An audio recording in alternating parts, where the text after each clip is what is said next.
What's up, guys? Welcome to your 26 Android tutorial for the new Boston, again with me, Travis. What we're going to be doing in this tutorial is basically getting our toggle button working. We're also going to introduce what the final, basically making a variable final and what that is in Java. So what we're going to do is we're going to have this toggle button and we're going to set up a on-click listener, because it's kind of a good review because we've done this in the past as well, and you guys will get familiar with this because it is kind of confusing the first time you see it. But again, we defined all of our variables up here and the reference to the XML. We created a toggle button called passTog, and it's having this yellow error because we aren't using it. So what we're going to do is we're going to set up the on-click listener by typing out the variable name, again within our onCreate bracket, so it'll be the within the second bracket right here. And so we're going to say passTog, and then we can set the on-click listener by hitting dot set on-click listener.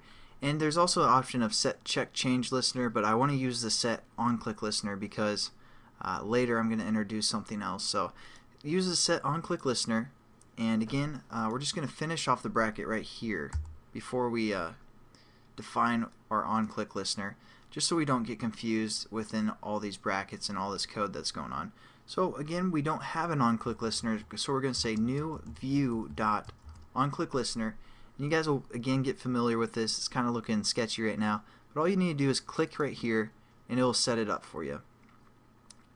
And if it didn't, retype it out.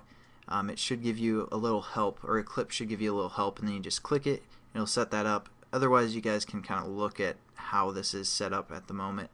And here we go. Every time the the toggle button is pressed, we're going to want to do something within the onClick method.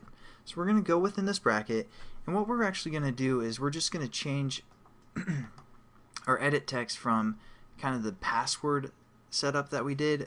Basically right now we set up the edit text to have a password set to true, and that's going to kind of block out whatever we type in, give it those little stars or dots or whatever.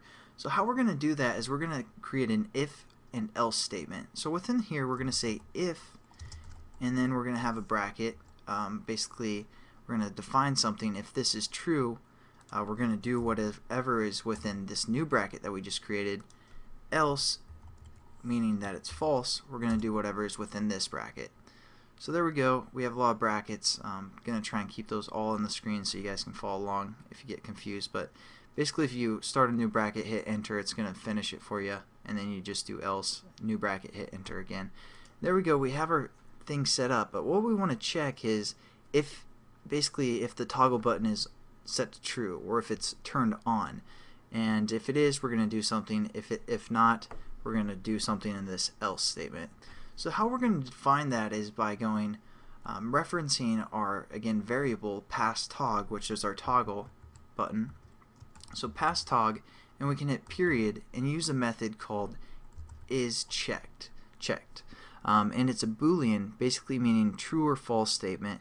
Those are the only two options. So if it is checked, it's going to be true. If it's false, it's not true. So if it's not checked, then it's false.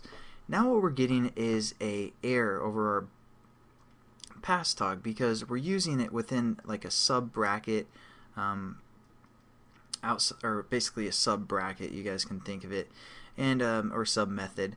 And if we hover over it, it gives us a recommendation to change the modifier to the type final. So we're going to click that, and what that does is it adds this modifier called final right before we define what our variable is. Now basically what final means is it's not going to change. Since this toggle button is always going to have this reference bridge over to the XML and not going to change from that reference bridge, we need to say that it's going to be final, because that's never going to change. It's always going to be that reference. So what we can do is say if is toggled. Basically that's the majority of the lesson I want to show you guys, is this if or else. But we're actually going to get into the coding of setting up the input type for the most part, if we want it to be a password type or a regular text, in the next tutorial. So get kind of familiar with this layout. Again, we set the onClick listener and we set up an if or else statement within our onClick method. And we also set this to final because that reference is never going to change, and that will allow us to access that variable within these sub methods as well. So thanks again for watching, guys, and I'll catch you in the next tutorial.